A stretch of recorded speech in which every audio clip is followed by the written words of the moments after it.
Hello hi नमस्ते और पहला उत्तराखंड। जीवन में ना अगर छोटी बातों को पकड़ कर उस पे खुश होने से या ज़्यादा इमोशनल होने से अच्छा अगर हम उस पे गौर भी कर लें तो मज़ा आ जाएगा। सही में मज़ा आ जाएगा, बहुत मज़ा आ जाएगा।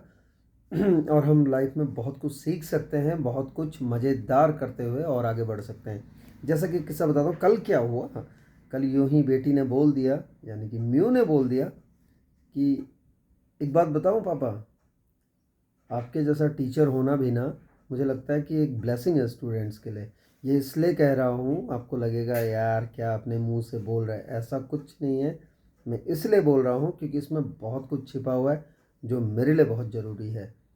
उसने मुझे चैलेंज दिया है, अगर देखा जाए तो मेरी वाहवाही करना या मुझे बोलना वो बड़ी बात नहीं है। सबसे बड़ी बात है कि मुझे चैलेंज दिया है। चैलेंज क्या दिया है कि एक अच्छा टीचर बनना, एक एक अच्छा शिक्षक बनना।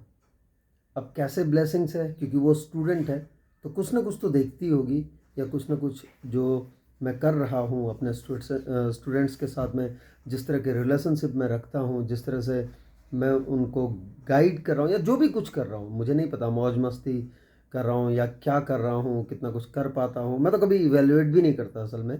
हाँ, इतनी ज़रूर कोशिश करता हूँ कि मुझसे कुछ गलत ना हो या कुछ ऐसा ना हो जिससे कोई कोई आहत हो, यानी कि जीवन भर के लिए आहत हो। ऐसा क्षणिक हो सकता है, क्योंकि मैं डांटता भी हूँ, मैं वो भी करता हूँ जो आजकल नहीं करना चाहिए, यानी पिटाई उटाई बोलते हैं ना, बस ऐसा कुछ नहीं कि किसी को हार्म करने के लिए, किसी को नुकसान करने के लिए, ऐसा कुछ भी नहीं।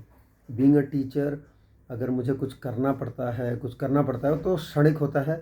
और मुझे सचमुच याद भी नहीं रहता कि कब क्या हुआ था। हालांकि मेरे स्टूडेंट्स बताते हैं सर 3 साल पहले, 4 साल पहले, क्योंकि अब जहाँ पर मैं हूँ वहाँ की बात कर रहा हूँ। मैं हूँ इस वक्त आदर्श विद्यालय में, और 9 साल होने को हैं बहुत जल्दी ही। तो इस तरह की बातें। और एक छोटी सी बात जो इन 9 सालों में म्यू ने कह दी कि having a teacher like you, it's a blessing for students. तो वो खुद एक स्टूडेंट है और मैं एक टीचर हूँ, है ना। वो बेटी है, मैं पिता हूँ यार। ऐसे क्या देख रहे हो और ऐसे क्या सोच रहे हो। हूँ तो मेरे लिए उसने बहुत बड़ा चैलेंज दे दिया मुझे, और बहुत बड़ा एक सबक, एक एक जीने के लिए एक जरिया दे दिया है मुझे। So thank you for that mu. पहली बात तो कि भाई अच्छा टीचर बनना या अच्छा इंसान बने रहना बहुत ज़रूरी है। बाकी चीज़ें सब आनी जानी है लाइफ में, चाहे कुछ भी हो, प्रॉपर्टी हो, आन बान शान, जो भी चीज़ आप मानते हैं वो सब आनी जानी है। आज किसी के पास है तो कल किसी और के पास है, लेकिन एक अच्छा इंसान बनना खुद के लिए बहुत सुकूनमय है, खुद को बहुत सुकून देता है, बहुत बहुत आराम देता है। यानी कि अंदर से आप तृप्त होते हो, अंदर से आपको लगता है यार मैं कुछ हूँ, मेरी मेरी जो ज़िंदगी है बहुत रेलेवेंट है, और मेरी जो ज़िंदगी है बहुत मज़ा आ रहा है।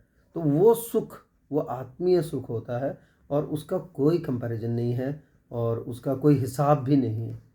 और वो कब मिलेगा? वो तब मिलेगा आप जब खुद के लिए बहुत सच्चे हो, यानी कि आप जैसे हो, है ना। कोई मुखौटा नहीं, कोई डुअल कैरेक्टर नहीं बिल्कुल भी।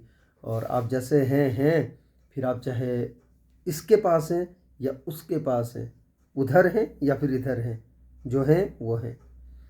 तो वो जो एक सुकून है ना कि आप जैसे हैं वैसे हैं, उसका जो सुकून है वो बड़ी चीज़ है। बट म्यू ने एक चैलेंज जो दी है, कोशिश करेंगे इस पर उतरने की। वो जो छोटी सी लाइन है ना कि it's a blessing for your students करके, या for students having like having a teacher like you, तो वो मेरे लिए बहुत बड़ा चैलेंज है। क्योंकि अब तो रहूँगा ना कुछ टाइम तक, तो शिक्षक तो रहूँगा, प्रोफेशनली बात कर रहा हूँ मैं।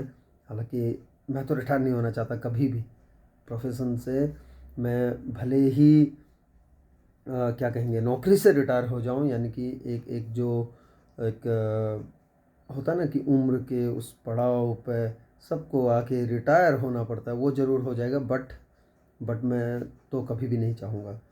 और कोशिश करूँगा कि ये जो छोटा सा म्यू बोल गई बहुत गहरी बात, उस पर खरे उतरने की नहीं, कोई चैलेंज नहीं, कोई कुछ नहीं। मतलब चैलेंज तो है, लेकिन ऐसा कुछ नहीं कि उसके लिए काम करूँगा। मैं जैसा हूँ वैसा रहने का ज़रूर प्रयास रहेगा, मतलब ऑटोमेटिकली वो है, बस है तो है, चल रहा है।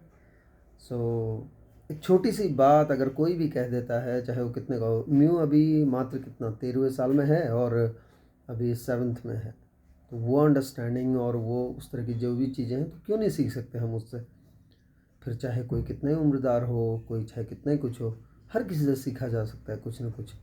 सीखने की भूख और इस तरह के जीवन में छोटे-छोटे कथनों को पकड़ कर अगर चलेंगे, सच्चाई के साथ चलेंगे, तो फिर तो अच्छा होना ही है ना? तो जब भी कोई सेंटेंस या कोई वाक्य इस तरह से मिलता है, उस पे ज़्यादा खुशी मनाने से ज़्यादा अच्छा है कि उस पर अमल करने की कोशिश करें, उसको हम यथार्थ करने की कोशिश करें और उस पर काम करने की कोशिश करें, क्योंकि प्रोसेस में जो मज़ा है ना, वो रिजल्ट्स में नहीं है। तो उस प्रोसेस में लगे रहिए, ज़िंदगी को यूँ ही हसीन बनाते रहिए। बड़े-बड़े वाक्यों में बड़ी उलझनें हैं, छोटे-छोटे वाक्यों में ज़िंदगी में पूरा जीवन सरल है। बढ़ते रहिए, चलते रहिए।